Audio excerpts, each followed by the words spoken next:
all the good people in our community that work behind the scenes.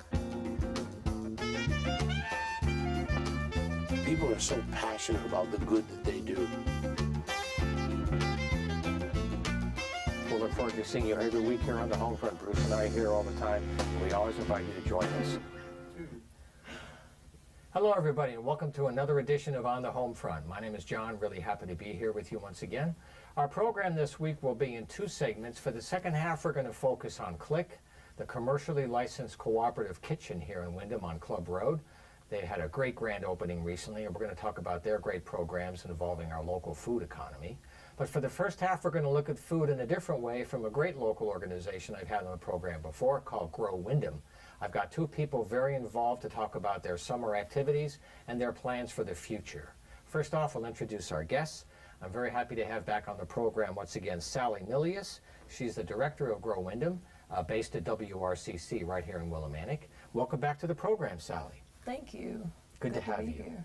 Also happy to have back again Ricardo Alves. He is the AmeriCorps Vista. He's part of the AmeriCorps Vista staff at Grow Windham. Good to have you back on the set as well. Yeah, thank you, John. Happy to be back. You bet. Well, we have a lot of good news to share, but Sally, maybe we could start if you could briefly give us an overview of the different programs that Grow Windham has and what you've been doing to help our food economy and connect people to food in new ways. Great. So Grow Windham has grown. We have now 3 branches of programming. One is in the schools, the K-8 programming. We have a director of K-8 programs named Kate Callahan. So she's the director of our Kate programs, as we like to say. And she's involved in all the schools, in the classrooms, cafeterias, after-school programs, evening activities for families and community activities. She has a summer Stories in the Garden night at Natchog, so you can look out for that. So those programs are sort of integrating the school experience to sort of create a kind of an initiative of healthy food and the garden as an outdoor classroom for science and math and reading and writing, and help supporting teachers to get out and use that garden and food-based programming as a way to sort of inspire their teaching and motivate kids and get them engaged. And you're trying to also get more locally grown food in the schools, right? Yes, to help the farming absolutely. agriculture economy, right? Absolutely. Yeah. The second branch of our programming is our own youth program, a high school program called the Windham Youth Corps. And we're just recruiting now and interviewing. That's a program through which high school students are paid a stipend to participate in projects that support access to local food or to healthy food in the community. And that's a wonderful, engaged, diverse group of kids who really are committed to the community, and they're learning leadership skills and workforce readiness skills while they're doing all this good stuff. And that's part of Ricardo's work, is with the Youth Corps, right? No, Right. Ricardo does a lot of work to support that program and build our capacity to reach more kids in the community. And for them to have a bigger impact with the projects that they are developing. And then the third branch of our programming, which is the one that I think we'll talk about more today, is our community projects. We sort of are, as we expand into the community through Ricardo's very skillful and hard work, we are now engaging in projects where we can have a bigger impact on food access and food security, and we're just beginning to sort of spread our wings in that direction.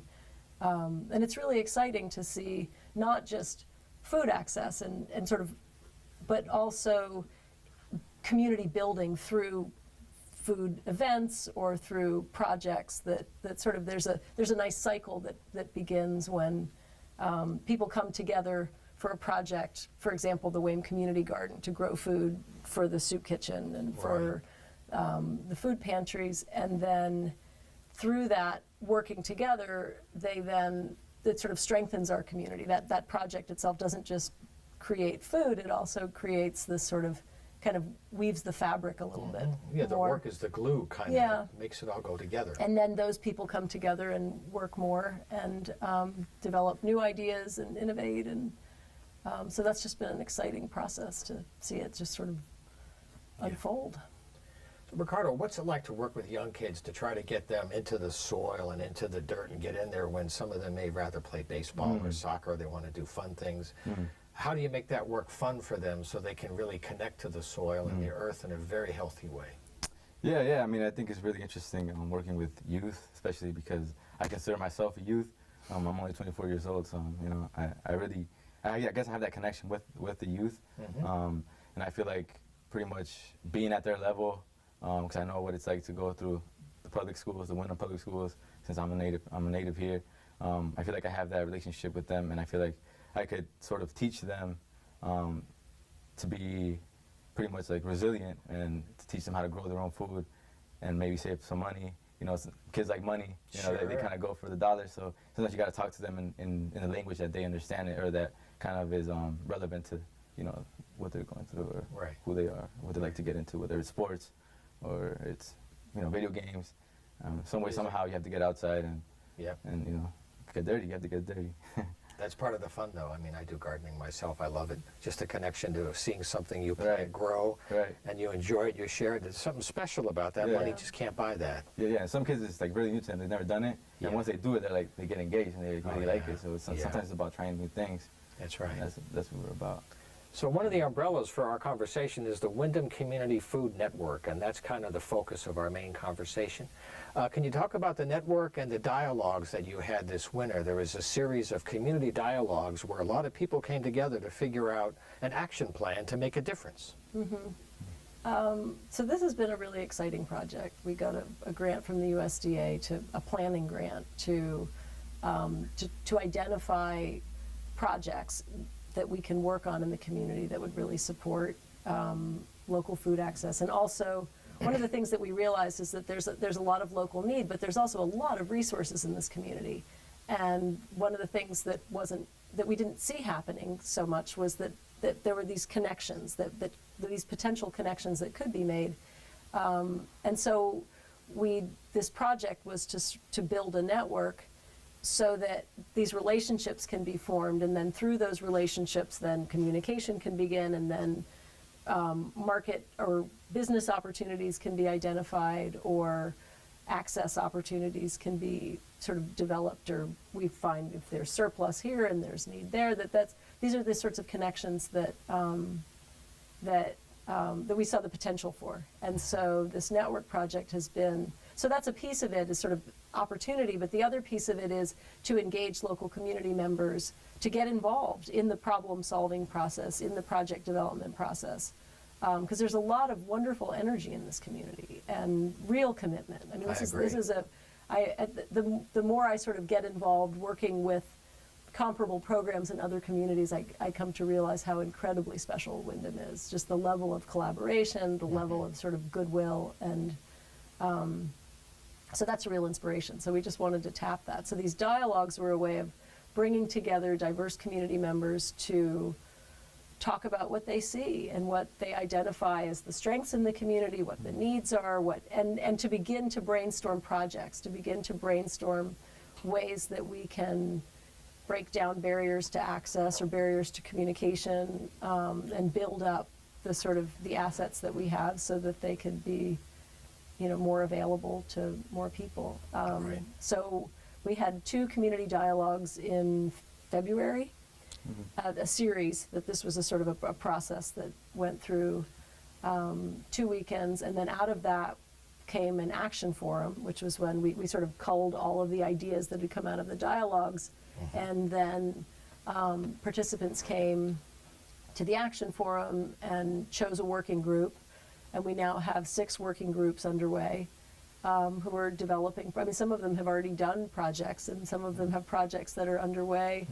And so we're now in the position of just supporting those projects, sort of stepping back and saying, what do you need? What can we do to help? And actually, what day is today? Wednesday. Tomorrow evening, we'll have a meeting of the leaders of those working groups to come together to sort of touch base with one another, and also to find out what other ways we can support them. You know, what do we need? Resources, training. What are the ways? What are the things that we could use to sort of keep this project going and to keep the energy, and so that that process, both of sort of supporting local food and local development, but also supporting this kind of community problem solving, that we can continue that. I want to mention too, it's kind of an advance notice, but at the end of August on the 29th, there's going to be a special meeting at Click at 41 Club Road, where a lot of these folks and organizations are all going to come together at Click to kind of summarize what they've done during the summer and to plan for the fall and winter. And without losing us in a lot of details, could you give us just an outline of some of the projects underway with the different groups, some of the things that they may be doing over the summer? Sure. Do you want to speak to that? Yeah, speak to that definitely. So we have, like Sally mentioned, we have 6 action team groups. They're all working on a focused theme. They all focus on a project based on the theme that they chose to be in. So right now we have the communications group, which is focused on advertising or promoting all the activity that all the other groups are doing. So I think they're going to develop a quarterly newsletter in both English and Spanish, so that we can reach the Latino population as well and get them involved as well, because they're very important in this type of work too. Then we also have a health group that's working on a healthy coalition, a healthy Windham coalition, and that's trying to get people in the community to take a pledge to eat healthier, to be maybe more active in the community, or more active in general, to have a healthier life. So we have that. Then we also have a community health group who's tying in. So some of these groups are actually going to kind of be working or collaborating a lot. So we have the community health group who is working on putting more healthy food in corner stores, or bodegas, like we like to call them. And so they're going to be working together with making a pledge, and maybe surveying people and surveying local restaurants, local stores, on how we can improve healthy food and put more healthy food on our shelves. Right. So we have that.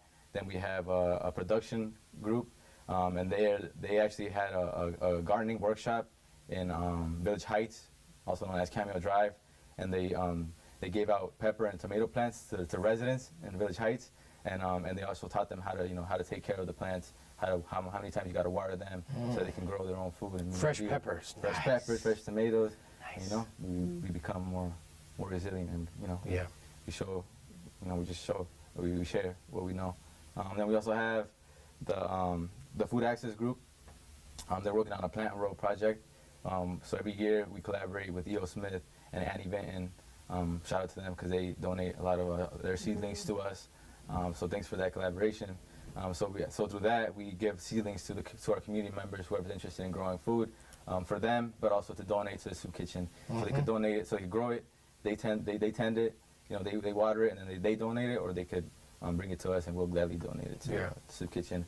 So we have that, and then we have a community building group who was working on a bike project, but we're kind of putting that on hold, on a pause, for a little bit, and now we're going to be promoting this August 29th event that we really want the community to be a part of, because it's really important for them to be there and to have a meal together and to participate and just be a productive community.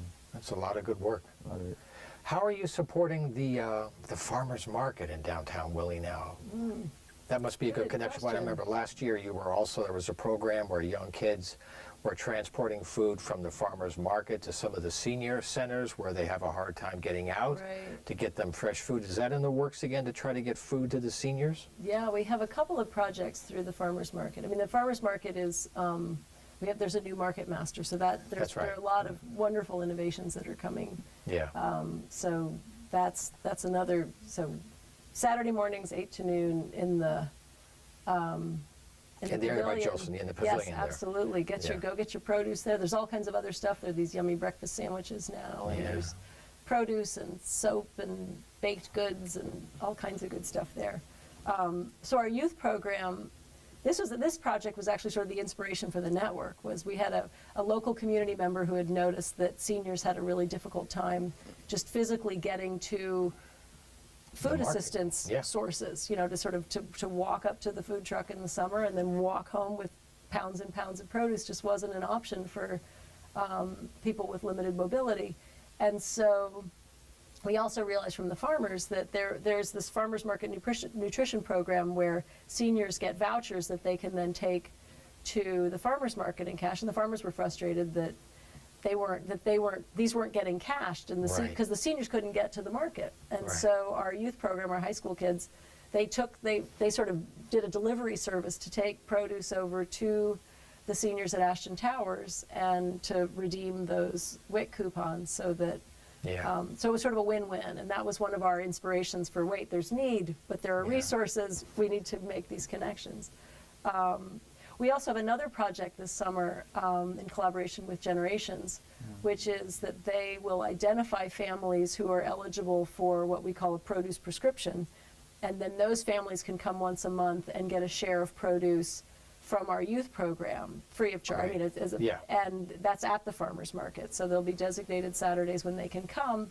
And at the same time, there's workshops on how to prepare food with recipes to support that, to make sure that the, that we get the most benefit from these projects. Well, I want to give some contact information. Our time is flying by, but if you want to talk to these good folks, there's two ways. One is the phone, 860-423-4534. That's the main number for WRCC, the Windham Regional Community Council, down on 872 Main, extension 312. So it's 423-4534. And go to the website. You'll get a lot more information about the things we talked about today, and you'll find out more about the August gathering at Click. And that's simply growwindham.org, growwindham.org. And I want to thank you for all the good work you're doing throughout the year, and we'll have you back during the summer, and we'll keep the conversation going. Great, thank you, John. Okay, you take care of yourselves. And our time always flies on the home front. We're really glad to have you. We're going to take a short break and come right back and focus on Click. Stay with us.